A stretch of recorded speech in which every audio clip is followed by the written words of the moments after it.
Okay, so Sebastian, welcome. Man, welcome. I'm glad to have you. This is the first time that I've actually had two new students on the same call. Normally, it's an old student and a new student, and that means then that the old student just gets to review while I talk to the new student because it's so repetitive. It's better to hear this stuff over and over and over again. That's part of the getting, let us say, dedicated to the Dhamma is that we keep hearing it over and over and over again because that's what we choose to listen to. And so um, it seeks in, soaks in really, really deep because we're spending so much of our time actually paying attention to the Dhamma. But we start with the point that the Dhamma is actually very simple. It's very, very simple to do. But it needs to be done over and over and over again. Uh, Sort of like maybe an analogy would be a drip that a patient has in the hospital. You know what I'm talking about? Normally it's saline. Sometimes they put some meds in there and it drips drop by drop by drop. And so it looks like that nothing much is happening. But the nurses have to keep coming in and changing those bottles because drop by drop it empties out within a short period of time. So this is how the Dhamma actually works, except that each time we practice it correctly, each time we get that drop of Dhamma, it is completely curative right then and there. And then we get sick again. And so we need to put in another drop. And pretty soon we get into the habit of just putting this drop of Dhamma in, and that actually then becomes a preventive for the things that you began to talk about in your question. So, the way to get started then is we have to make things as absolutely dead easy as possible because that's going to be our goal ultimately anyway. So that's the way that we start. Now, the Buddha talks about it in the sense of seclusion and gives the talk about the log and the bog. That in a swamp, a tree will fall, and then it eventually gets waterlogged, will go from sitting on top of the water down to the point that it's just barely on the surface of the water, and then eventually it will sink when it gets completely waterlogged. So the Buddha then asks the question, can a professional firemaker who knows what he's doing come and set that log on fire? The answer is clearly not because it's completely saturated and in this case underwater.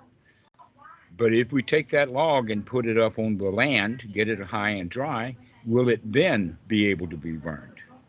The answer to that is no, it's still completely waterlogged. However, with a bit of sunshine, which would be then knowledge, and with a little bit of gravity, which we would then call dropping or letting go and letting it drop and fall away, the log will then get a little place on it where we can get it started. But eventually, a fire can burn that log into a dugout canoe or something. And then it can be put back into the swamp and used as transportation. So that's kind of the analogy. And so we have to start by recognizing that when we're in normal life, that's like being saturated with culture, saturated with the problems of life and our own bodily pains and any of that kind of stuff that we wind up not liking. And so we have to get the situation set up so that we are in a state of liking. In other words, you feel safe and secure in the room you're in. Maybe not safe and secure in a Dhamma hall at a meditation retreat, but in your room, you can feel safe and comfortable. That in fact, the comfort is better by sitting on furniture the way that you have been sitting. Squatting on the floor is often uncomfortable and not a good place to start. It's better to start comfortable, safe, and secure physically. And also, then, by withdrawing from the world, we're not being invaded by the world Aunt Susie's not calling us on the cell phone to continue her argument or any of that kind of stuff. We get away from all of that, only to recognize that we brought all of that with us. And it keeps coming up, and we need another drop of Dhamma to let it go away, to throw that thought out and put a thought of Dhamma in the mind. And we practice and do that over and over and over again, just like a new recruit goes to the gym and takes a very, very light weight, 1 or 2 kilograms, and then starts repping 1, 2, 3, over and over and over again with very, very small, light weights.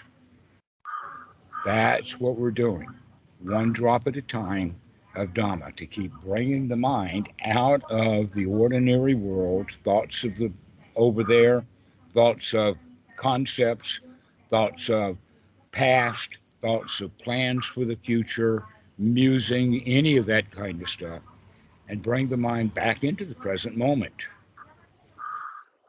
to wake up fully. We can wake up in the sense of sati. You can be sitting at a restaurant and a waitress, and you're talking to a friend, and the waitress serves the food. We are aware that the waitress has just put that plate right in front of me, but I didn't wake up enough to it to dig in. I'm still talking to my friend. Okay, so that's a very, very weak sati, and that's the way that we all get started. But we have to start pumping iron and start saying, wait a minute, I'm going to stop all of this dialogue and all of that stuff in my mind and start eating the reality of the moment. And so this is how we begin to practice. And we do that over and over and over again, knowing that in the lay life, as you both are, that you're not actually going to be spending quite a lot of your time doing that. If you were ordained and living in a wat, there'd be nothing much else to do, either listening to the Dhamma or practicing the Dhamma. But in lay life, we have all kinds of responsibilities, to family, to kids, to breadwinning, to going to this sport or that thing, and a lot of time with our cell phones. And so the way to get started practice is just take time out on a regular basis, frequent basis. That the way that most meditation is taught to do it 1 time a day for as long as you can endure it. There's actually contest. I think, in fact, they have a gold star or an Olympic medal for who can sit the longest and all of that kind of stuff. I'm joking. But in order to sit for a long time, we already become uncomfortable. We only want to practice so long as we can get from comfortable into a state of joy, into a state of satisfaction. That's really what we're looking for, is to be satisfied, because that's actually the exact opposite of dukkha. Dukkha, by the way, is translated many places in English into the word suffering. But if you went around like a Jehovah's Witness knocking on everybody's doors, say, here, please read this, you'll be free from suffering, everybody will slam the door in our face with the thought or the words, I ain't suffering, right? But that completely misses the point about the dukkha. The dukkha is that we find dissatisfaction in things. And that we can actually begin to practice in the beginning and wind up feeling dissatisfied about meditation. That happens often, especially if the instructions are not clear, that we have to actually clear out the mind and free ourselves from all the things that we're dissatisfied with and start, let us say, paying more attention to the things that are worth paying attention to that we are satisfied with. One example would be the breath. Wow, if you don't breathe, you're going to die right away. How would you feel in the process of dying simply because you couldn't take a breath? There's a pillow in your face, you're underwater, you're choking yourself, whatever it is. If you can't breathe, you're going to struggle, right? You really are going to struggle. You're going to fight, you're going to claw, you're going to do whatever you can if you can't breathe. Isn't it wonderful that you can? Isn't it wonderful that you can? So let's do it. That is it's an automatic process only because we let it go automatic. Because we've got that facility in the brain that even when you're asleep in bed at night or maybe even in a coma, still the lungs will work enough to get them breathing and the heart will pump enough to keep the brain alive, right? But we're not looking for subsistence. We're looking for glorious, like life and freedom every moment. You could call it joy everlasting, not because it's going to last forever, but because right now it keeps going. And so putting the breathing into the practice brings this moment into comfort, safety, security, satisfaction, and something to pay attention to that gives us great relief from all the suffering of the world. And this needs to be practiced over and over again. And often, when the students then go out into the world or have to deal with the world, they haven't practiced sufficiently enough so that they remember to practice right then and there when they need it. And that's an interesting point. Um, by the way, last night, uh, due to a heavy rain, I had one of these biting creepy crawler centipedes about this long come into bed, and I could feel him in there. And finally, I got a hold of him, and as soon as I did, without knowing what it was, he got a hold of me and bit right here on this finger last night. And slowly, slowly, slowly, it started to swell. And now the swelling is down into this joint and into the palm of the hand. And this finger started to have sensations also. So for me, that was an excellent time to practice Dhamma because otherwise I'm going to lay in bed and just hate the fact that my finger is on fire. Because those centipedes, that's one thing that they're really known for about in Thailand is ask any of the Thai people and they'll say, it hurts. It really, really hurts. But for me, I would just say, well, yeah, but it'll only hurt for a little while. I'll be okay. The best thing to do is to be distracted, to take my mind away from it and do something else. Like intentionally going to sleep was what I chose to do. To not pay attention to the finger, and so I was able to manage that. But a lot of people, they don't. They'll go run to the hospital or try to get some ointment or any of that kind of stuff, rather than recognizing that the real cure is not that kind of salve, it's to salve it mentally. That this will be okay, it'll be over, I'll have a day or so of a swollen finger, but I'm not a swollen finger. Okay, that there is strong sensation in the finger. So this is a way that we can practice if we have the ability to, if we remember and have the strong mind so that you can tackle those things that happen in life. Is to just have the mindfulness or the sati to look at what's going on and then change.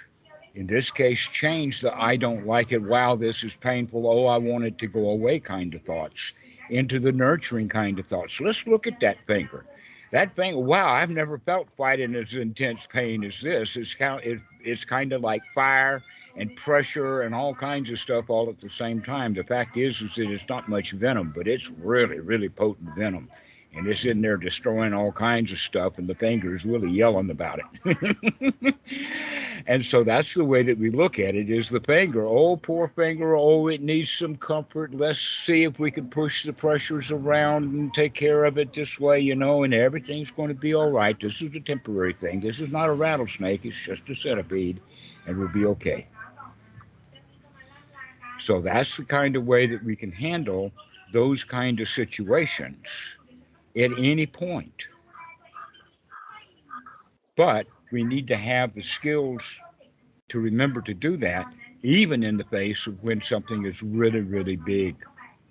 Okay, so let's look at then is that that's a gradual practice. That in fact, Bhikkhu Buddhadasa talks about it in the sense of that when one is sick, that's a really, really good opportunity to practice. It's sort of like, okay, I'm tired of lifting the really little weights. I can handle all of that. Let me go to the big stuff and start handling the world. Let me start handling to be able to see that people are lying to me when they're lying without getting caught up in what they're saying. Okay? And so we can apply this technique to whatever happens out there. But it's a very, very simple little thing. And that is, never mind that I don't like it. I can become the physician for myself rather than the victim that is in pain. The example that I use with that is that a woman who has a sick dog, maybe an injured dog, comes into the vet with her dog, and they place it on the metal table, and then the vet starts to work and operate on the dog. Now, if the vet is more than likely going to have a really clean mind and he knows what he's doing and he cuts this and that, while the woman is there all freaked out about her dog. Okay, so she's selfish about it because she cares about the dog. She clings to the dog. But I'm using the word caring about it because there's a difference between caring about and caring for. So we're going to actually start changing caring about to care for, just like the vet. The vet can do the job of curing the dog because he's caring for the dog, while the woman is just freaked out because she cares about the dog. Does that make sense to you? Yeah, okay. Because that's what we have to do when we're faced with a sick dog moment in life. Is don't care about it so much. Care for it instead. Instead of being critical of what happens in the mind or critical of other people, we can nurture them instead. This is the Dhamma, to nurture rather than to criticize. Now, basically, why we criticize so much is because we've got a whole long list of rules. Thousands and thousands, hundreds of thousands of rules. I don't think any human being has ever bothered to write down all the rules that they have, and if he did, that would be a rule too. You got to write down all your rules, you see. And so, but we can recognize, for instance, the language that you know, English, has thousands of rules just to follow the language. And that various languages have various rules. And so all of the complexities of life then mean that the rules are complex and often even contradictory. And here we are, the poor victim of our own rule system. This is broken as any government's rule system or laws. And so the Buddha's recommendation is to throw all of the shoulds, all the supposed tos, and start over again in this present moment. And so in the case of the finger, I don't like the finger hurting because I'm supposed to not like the finger hurting. And I call it that. That I didn't have a mommy who had the, let us say, the skill of being able to kiss it and make it all better again. That was an old technique. People used to go to mommy and she'd kiss it and make it better. Now you go to mommy and she'll grab you up and rush you to the hospital because she cares so much. So we were taught to care too much about the body rather than nurturing it. We're critical of it. And then we become critical of other people instead of nurturing them. So this whole process that we're talking about, if you start nurturing yourself, start finding something that's joyful, beautiful about what's happening, anything that's happening right now is interesting, especially if we look at it from the position of I care for it because I'm the physician here.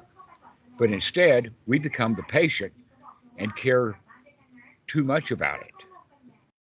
So this is a tool then that you can use when you do go out into the world after you've already practiced over and over and over again. We practice to get the mind set so that when we do have to deal with the difficulties of the world, we can handle it because we know we can. We've already practiced. It's sort of like a beginning piano player goes to music lessons starting in September, and then in May, he has to walk out on the stage with all the other students and do a bit of piece for a recital. His second year, he practices, and then at the end of the year, he has to give a recital. Okay, so that recital time is correct. If you did it this way, that we practiced only an hour for the recital time, and then we actually are out publicly performing all the time throughout the year, that's how most people live.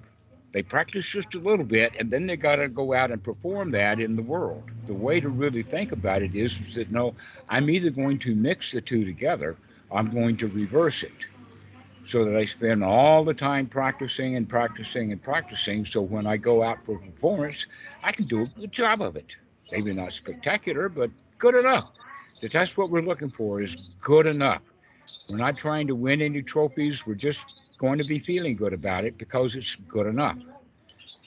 One of the examples of that is that students get a lot of doubt about Buddhism, doubt about how to practice, doubt about this, that, and the other thing.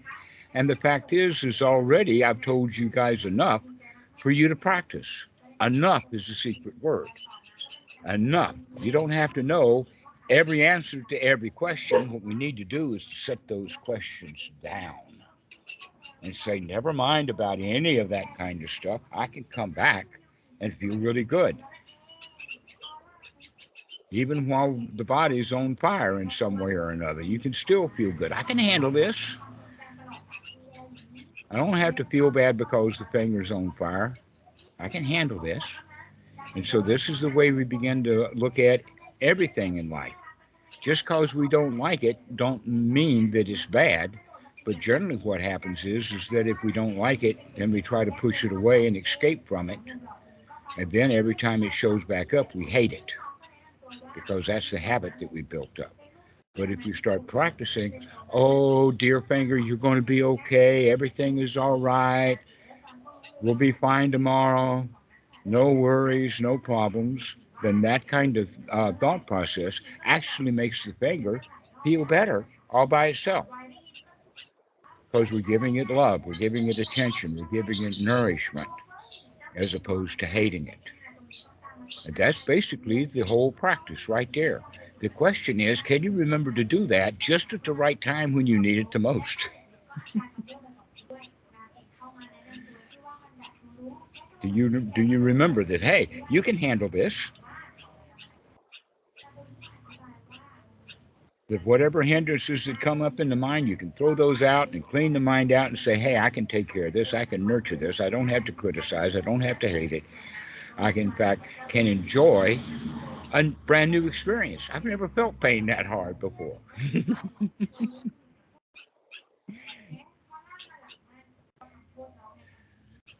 So, Liam, is that a good enough answer to your question? Is that enough?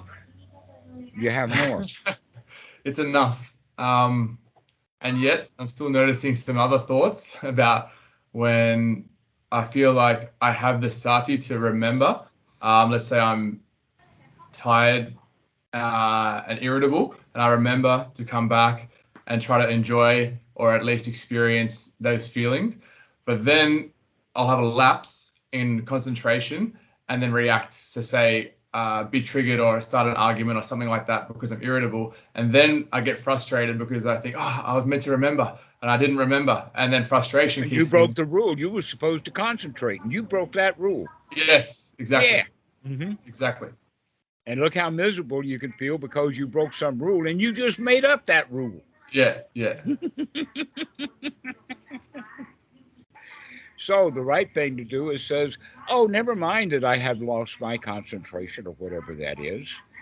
Nah, no problem. Just start again.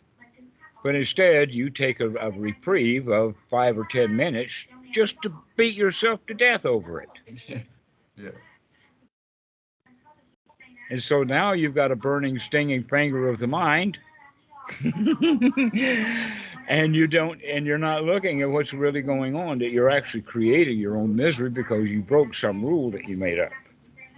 Yeah, I think the rules so jumped into my head from many, many hours of practicing for example, the Anapana taught by Goenka, where you're just trying to constantly focus on the sensations of breathing without breaking it momentarily. So that's the rule that I've drummed into my head. And then if I break the rule, then frustration kicks in, and then I'm less likely to remember, and then the whole cycle of suffering continues. Well, that's partly because it's taught incompletely and in an ordinary way. That in fact is what most meditators do, is that they fuss and they fume and they fight with themselves until they finally start to develop some skills. But sometimes those actual skills that we need are taught, oh, don't do that. That's not how you're supposed to practice. Don't do the right thing. Here, let's do an incomplete job of it instead. That way you'll stay around longer and be a student longer. And after all, we're building a dynasty here, you know. And so, yeah, that's part of the Western trip. That correct practice is known in Thailand, but it's done in Thai language, and the translations have not been done well. That we do, in fact, have some really extraordinary humans that have come out of the Thai tradition, especially the most interesting ones coming from Ajahn Chah's system. And so I knew Ajahn Sumedho 1985 or something like that. I met him at Wat Suan Mok.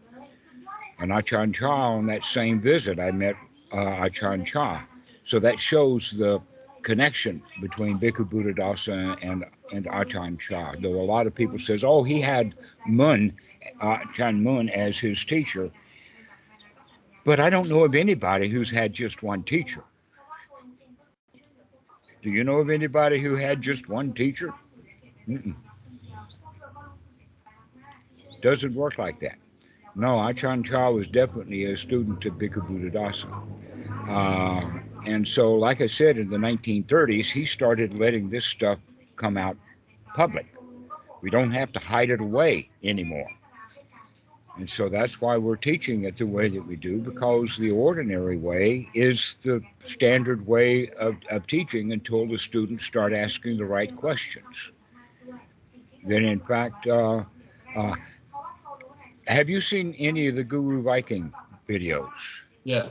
There is one of them that I had with Dan Ingram where we were discussing the Mahasi method. Yeah. And he says, oh, I brought this passage, and he brought a passage from Mahasi out of Cultivating Joy.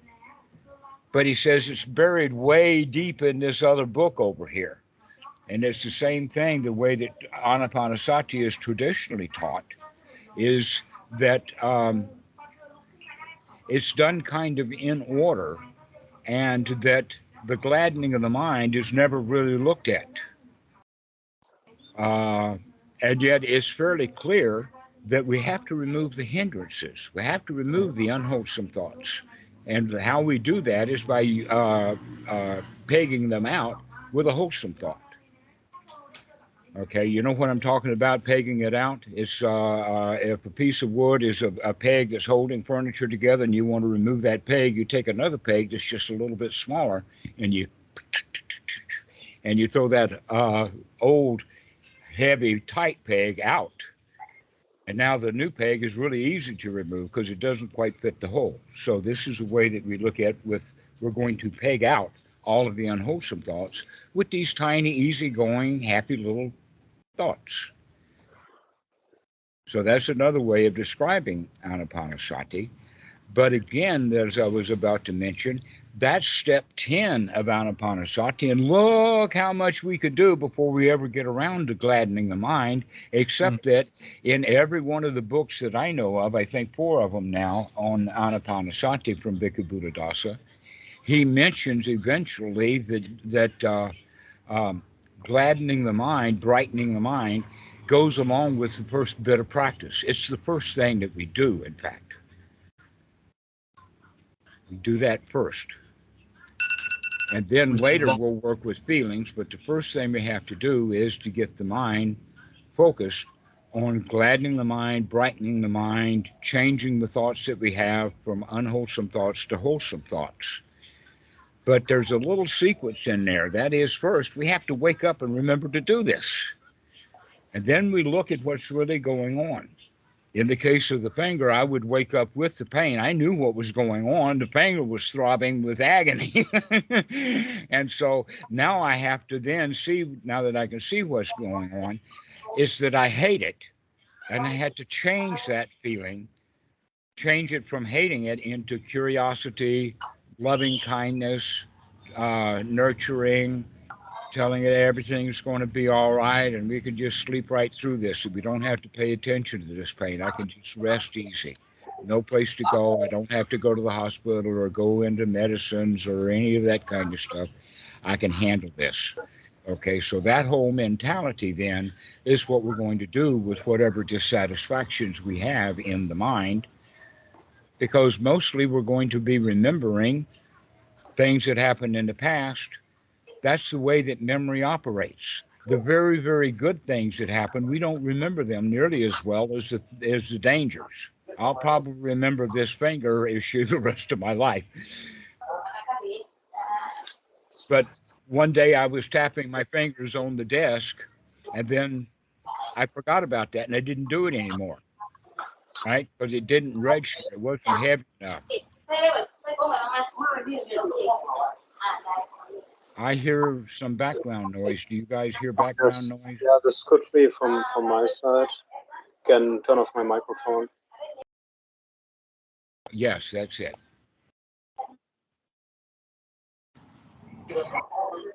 No, it's back again. Okay, now it's off. So I don't know what that was. You have a noisy room, I suppose. Is that right? The room is noisy. Yeah, that was just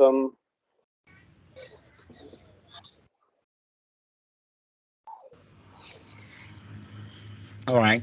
In any case, we can come back to the point that in the literature, gladdening the mind is very deep in the books because they're in the order of the Satipatthana. It's actually a very ancient system that we're dealing with here, with the Four Noble Truths actually being uh, out of area Vedic medicine before the time of the Buddha, and also the four natural elements that were worldwide by that time. All of the cultures of the world saw four elements. Even the Greeks, the ancient Greeks, had solids, liquids, fire, and air. Those are the four elements in India.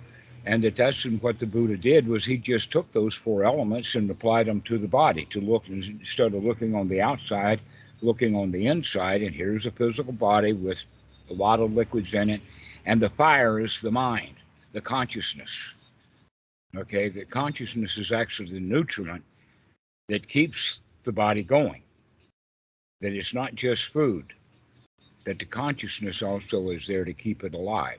So um, that's why the Satipatthana and the Anapanasati Sutta follow that sequence of body, feeling, mind, and mind objects. But you can think of it like this. Imagine a pot-bellied stove or a wood-burning cook stove that's often black wrought iron. And then you take lumber or wood and put into that stove. And that wood that we're putting in is actually what's coming in through our consciousness. In other words, new information. And then the mind on fire is going to set that wood of that consciousness on fire and consume it, and producing smoke and heat, which is the objects of the mind. Okay. Now, if the wood that we're bringing in has gotten dirty, wet, full of cow dung, it's going to be both hard to burn and not get much heat and a whole lot of smoke. And that's how most people live their lives. And then the smoke and the ash and all of that keep piling back into the wood. And so we keep reburning the past rather than using the new, fresh wood of the actual sense awareness of what reality is right now. And so if we keep putting brand new wood in that cook stove and keep putting brand new wood in that cook stove, then it will start to burn better. giving a whole lot more heat, a whole lot more juice, a whole lot more life force, and not so much smoke. And so that's the way that we're practicing Anapanasati is let's put some good firewood in just a little bit right now. And then later we're going to put just a little bit of good firewood in there right now. And then we begin to check all the wood that we put in there. And then we're not going to deal with the past. We're going to deal with things as in the present moment instead.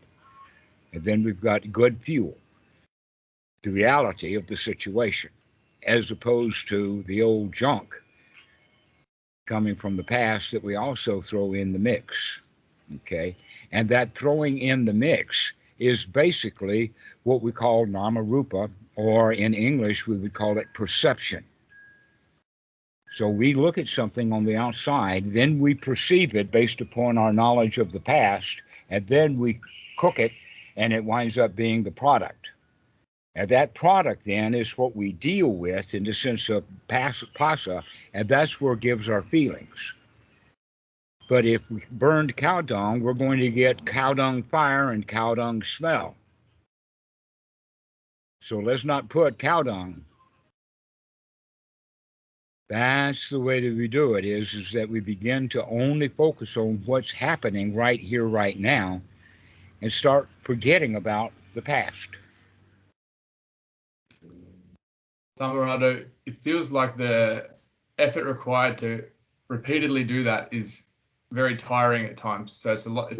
That's why you have to pump weight. I mean, do you think that you can go into a gym as a brand new kid on the block and then do pull-ups with 2 pounds of kilo hour after hour after hour? No, you're going to get tired very quickly. Yes. Why? Because you don't have the skill. You don't have the strength built up.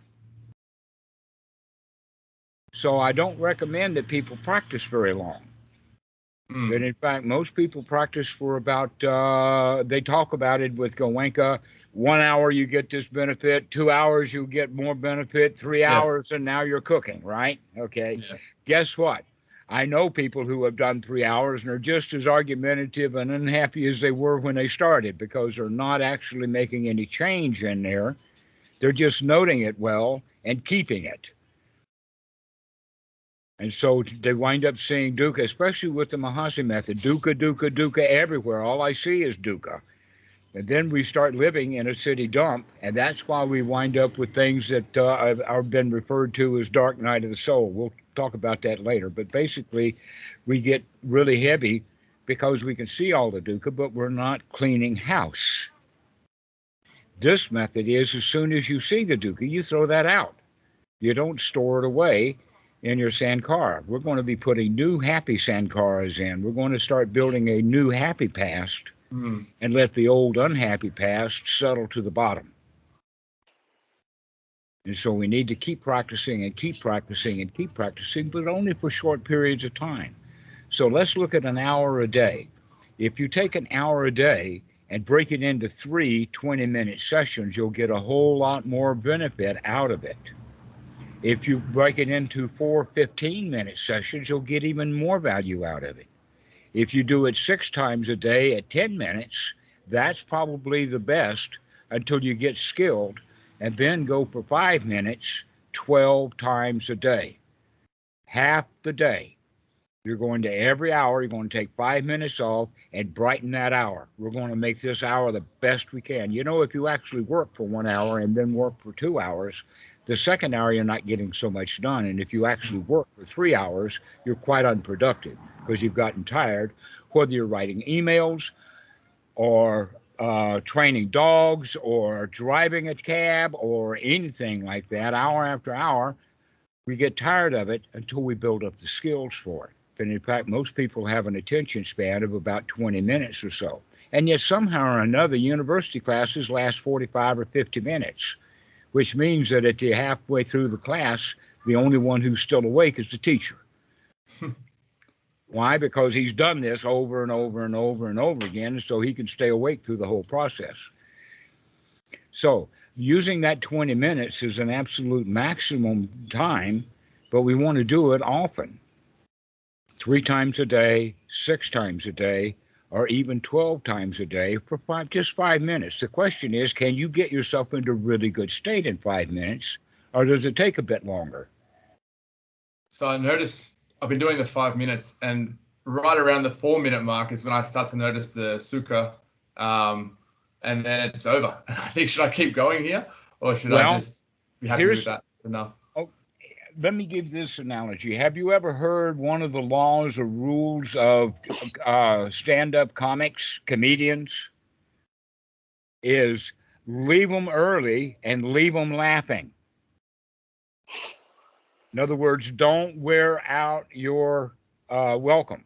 Yeah. You have to leave when they still want you, and you leave them laughing and wanting more.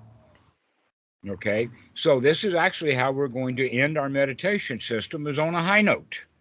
Mm-hmm. But if we sit there long enough, we'll get dull, depressed, and hoping that the bell will ring. Yeah. And then we get up out of that meditation grumpy, because we got ourselves grumpy because we were too tired to do it. Okay, so the answer then is that we're actually going to put some juice into this. We're actually going to put effort in it. And the effort probably doesn't last very long, so let's just do it for a few minutes. Do it just long enough to get yourself into a really, really good mood. Yeah. Well, I can handle that email. The email that I didn't want to write, so I decided I'd meditate instead. I'm ready. I'm jumping. I'm ready to write that email now. Let me at it. I can handle that email now. Okay, so that's the way that we want to practice, is so that we can reach that high note and then finish the meditation and use that high to go about our daily life. If we always end the meditation at that point, is it then hard to practice the skill of jhana? No, this is in fact what you're doing. Leaving on a high means you're leaving in first jhana. You want to get yourself into first jhana, and then you begin to practice so that you can actually open your eyes when you're in first jhana, get up when you're in first jhana, turn around in first jhana, and then start walking around. Yeah. Then, in fact, it's quite easy to do jhana when walking meditation. First jhana is, in fact, the goal of life, if there is a goal, is to be in a state of satisfaction rather than a state of dissatisfaction. A mind full of hindrances is expanding this dissatisfaction, and that dissatisfaction probably one or more every breath or so. But when we start practicing correctly, then we start throwing those kind of thoughts out and having wholesome thoughts about this moment, thoughts about the body, okay? Going and looking for, where's the tension? Is there any tension in the neck? Or is there any anxiety in the chest? Is there any sadness or grief in the tummy? Is there any knee aches? And so we look around like that. But in the Goenka method, they've made it highly stylized and highly organized to where really what we're looking for is not that can we body scan, but what we're looking for is any tensions that need to be nourished. Mm. And so the outcome of that practice is that we become completely relaxed, which is one of the factors of first jhana. Mm. Is having the body relaxed, having the sense of satisfaction, as well as the sense of success. Success is the fourth item, is the samma sankappa, to come out of our victimhood, and at least for 5 minutes, let's be the champion of the world. Let's be the emperor of our own pile of dirt. I like that phrase. Everyone is an emperor of their own pile of dirt, but most of them are buried under the dirt. Quite a few are trying to claw themselves out of it, but a few of us just sit on top of the world, leaving that old pile of dirt alone.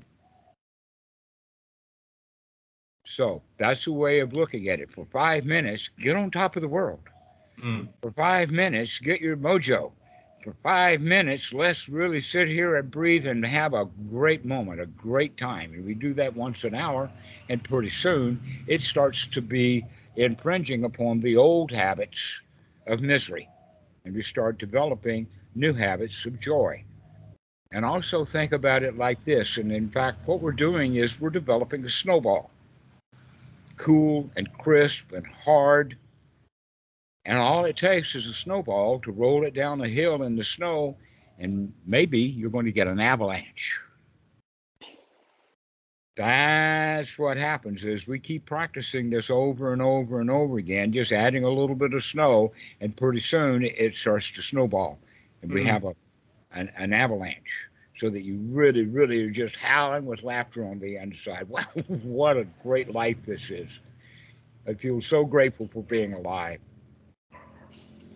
Okay, so that's the way that this stuff snowballs, but we have to start in the positive direction. How can you possibly get into a really good state if you keep telling yourself how bad things are?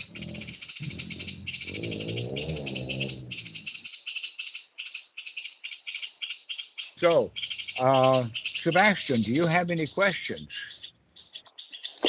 I just wanted to ask, like, what is it like? How to come to close with the fact, like, how strong old habits can be? Like one can, like, it's. I think it might still be like confusion about like the concept of the trip, like that you just need to keep putting it in, like while some part of the mind still thinks it should be like a dialysis, like all the bad shit gets flooded out and loaded in with new ideas.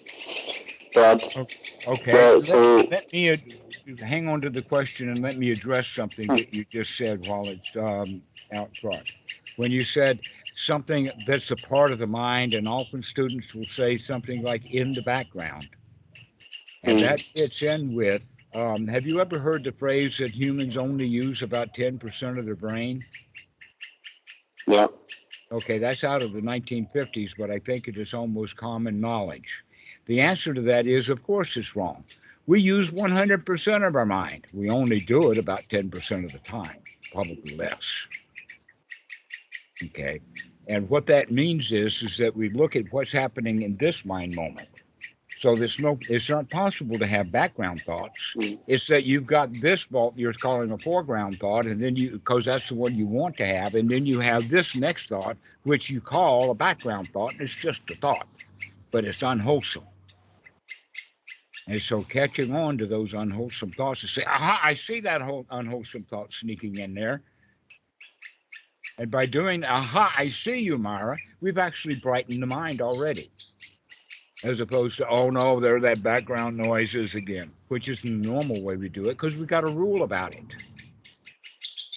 So basically, part of the practice, if not the whole practice, is learning to become friends with your parts that you don't like, your dark side. Love yourself, warts and all, they say. Okay, so yeah, the mind wanders away. Never mind, start again. Westerners can't do that never mind part. When they catch themselves screwing up, they want to give ourselves a good tongue lashing, if not an actual beating. Make us feel really, really bad, and we don't recognize that, hey, that whole process is really unwholesome. And not only that, but it's robbing us of the sati that we had because we remembered that we were going to come back to the breath or come back to the meditation. Instead, we flagellate ourselves. And so that's a very common practice. Catch it.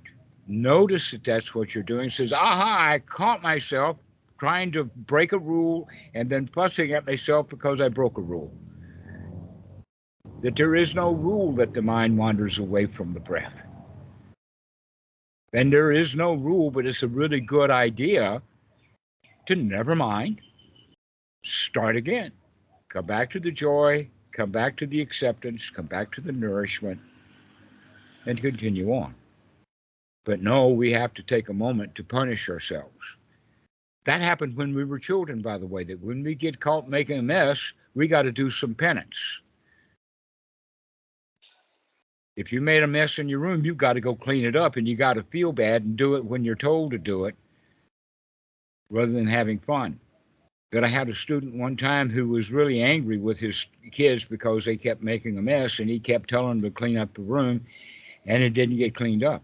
And so it says, okay, the way to do that is to take a garbage bag or some bag that you can use into there, a fresh one, not one that's already got garbage in it, and hold it open like it was a basketball net, and let the kid practice cleaning up the room by throwing all his toys in that bag and have a game out of it. That's the way to do it. because that's successful, but the child loves it. And it's time with his dad, as opposed to resenting it because dad came in and cleaned up my room and I don't want to do it right now. And so we actually, our dad teaches us to feel bad because he feels bad. But we can't blame him for feeling bad because he was taught that by his folks. Odd, always, all the way back to when people decided that misery was the preferred way of living rather than enjoy. I don't know when that happened, but it certainly happened a long time ago. And so we can't blame the society anymore. And you can't fix the society. You're not big enough and strong enough. In fact, right now, you're not even big enough and strong enough to clean out your own mind. But you're working at it. Let's go. And pretty soon, then, you'll get to the point that you can go deal with the world without trying to fix it, but at least you can be joyful out there. And let's also define what the word world means, because the world that you live in is the world of your senses. And the world out there is the world of concepts. Which world are you going to live in? The real world? The world of your senses? Or are you going to live in a conceptualized world? And we can conceptualize all day. An example would be Putin and Ukraine. And we can conceptualize, but we can't do anything about it except feel bad one way or the other, or hopeful, followed by more disappointment. So that's the normal outcome of everything that happens in society is disappointment. That even when we win, that win is a short time, and then we go back into disappointment again until we train the mind out of that. One thought at a time. Every time you recognize that this is an unwholesome thought, I'm not satisfied, let me get into a state of satisfaction. I'm okay. I've got enough. I've got everything I need to be okay right now. Because if I want something I don't have, then I am depleted. I'm deficient. I am not whole and I'm not good enough until I get what I want. This is the teaching of the Buddha in the form of Paticca Samuppada. But if we can train the mind so that we can get what we want easily and be okay when we don't get what we want and be happy instead, then we're making really good progress. Can you carry that out and around all the time? The answer to that is certainly not. Not now. But we're working on it. We'll get there. Yeah. And when something happens that I can't handle, note it well and let it pass. I did handle it. I noticed that I had gotten uptight and anxious, but I could breathe it out and let it go. Eventually, that's what you're going to do anyway. So why sit there kind of half asleep to the fact that we're full of anxiety and fear when if we could see it directly, we can say, never mind. I don't have to worry about that right now. I can take a deep breath and just relax. Over and over and over and over again, we practice this until we get pretty good at it. Just like practicing the piano. If you actually practice the piano, you'll get pretty good at what you're practicing. That's true for sports. It's true for golf. It's true for any sport that I know of. It's true for karate and military music. It's life itself starts with basic skills that we repeat over and over again until we get good at them, and then we add new skills. And when we got the skills sufficient enough, that means that we're feeling satisfied and we can go around our day living satisfied regardless of what the world throws at us. And it's a good idea to not go to the conceptualized world, but the real world will throw really enough stuff at you to deal with. So let's deal with just the real world of our senses. So both of you are in a room right now, so your world actually ends at the wall because you can't see through that. I'm actually outside, but the phone still kind of stands, right? I'm sorry, what was that, Sebastian? I'm outside, actually. I'm on a balcony as well, but doesn't matter. Okay, so you are in paradise then. Yeah. Have a nice view on the mountains. Okay, so wherever we are, let's just start paying attention to what's real around us And if anything happens that's real around us, like a friend comes up and stabs us with a knife, we should be aware of that. That in fact, if you're really, really wise, you're going to see him coming. You're going to see what's happening before he even pulls the knife out. You might be able to talk him out of it before he pulls it out, if you're watching what's going on. So, if he does stab you, how are we going to handle that? We could die happily. Thank you, brother. It's all over now. You did me a favor. I don't even have to breathe through this one. But those kind of things are really tough. We have to really, really practice for a while with the easy stuff so that we can build it up and find that we can dumbbell 50 kilos. And when we can dumbbell 50 kilos, then we can go for the big heavy stuff. But you're not going to be able to bench press 200 kilos until you can pump 50 kilos. All right? But you can't pump 50 kilos if you can't pump 25, and you can't pump 25 if you can't pump 10. So this is all a matter of building up. So whenever you come across a dumbbell that you can't pick up and carry around, then at least note it well and let it pass. Okay, I can't do that dumbbell right now. Let me go back and do some stuff that I can do and feel good about that. Mm. And that may be a meeting with the boss. That might be an interview. Whatever it is, you got to find out where your heavy stuff is so you can leave it alone for a while until you get your mind ready for it. Mm.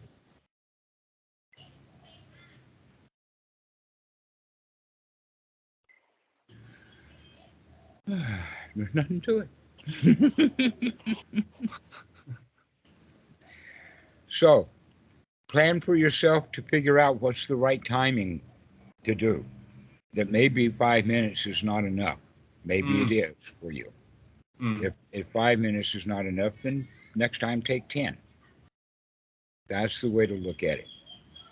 Make it easy on yourself.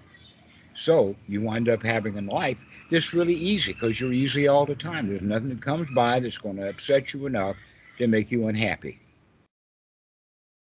because you've got control. You're the emperor of your own pile of dirt, you know.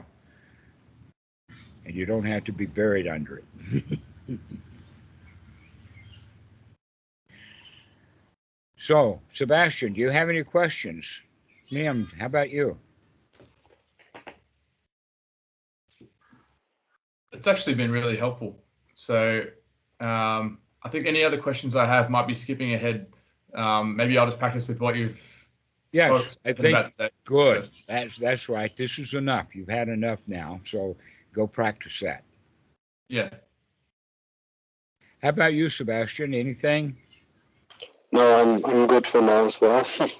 All right.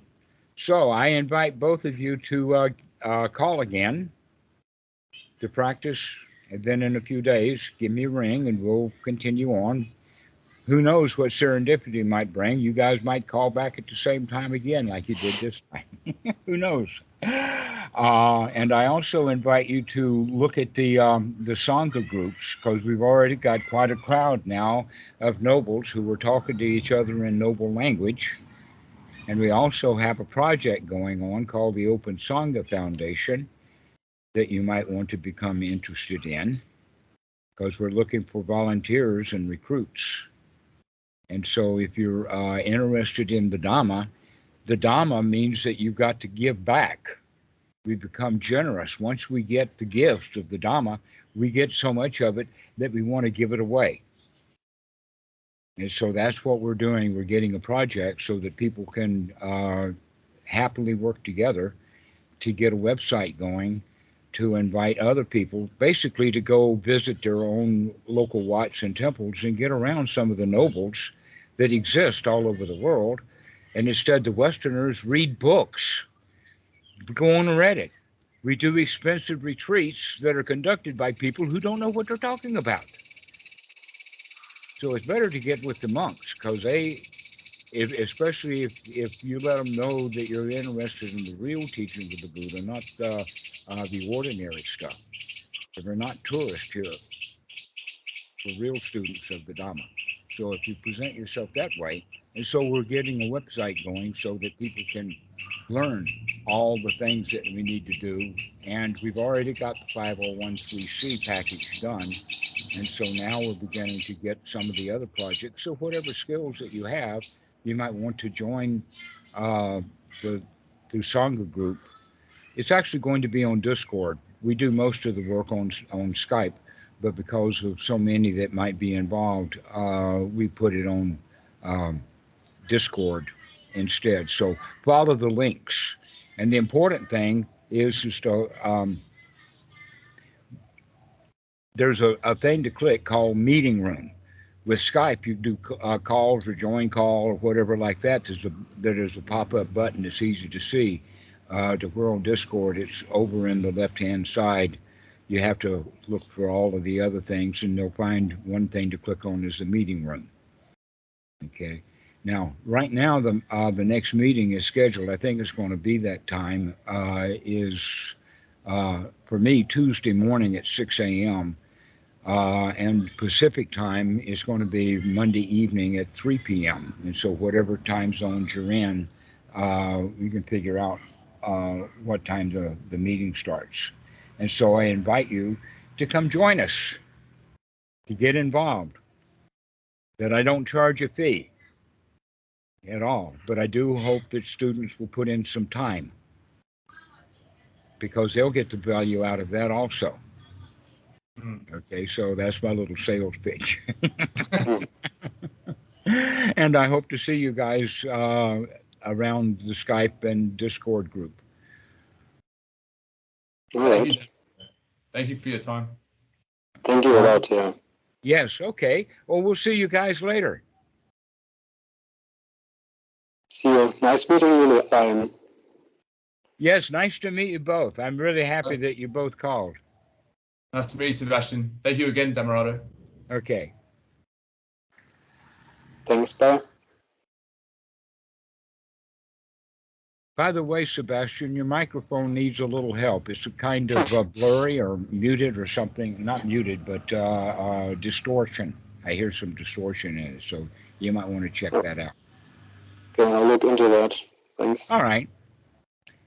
Bye-bye. Bye. Bye-bye.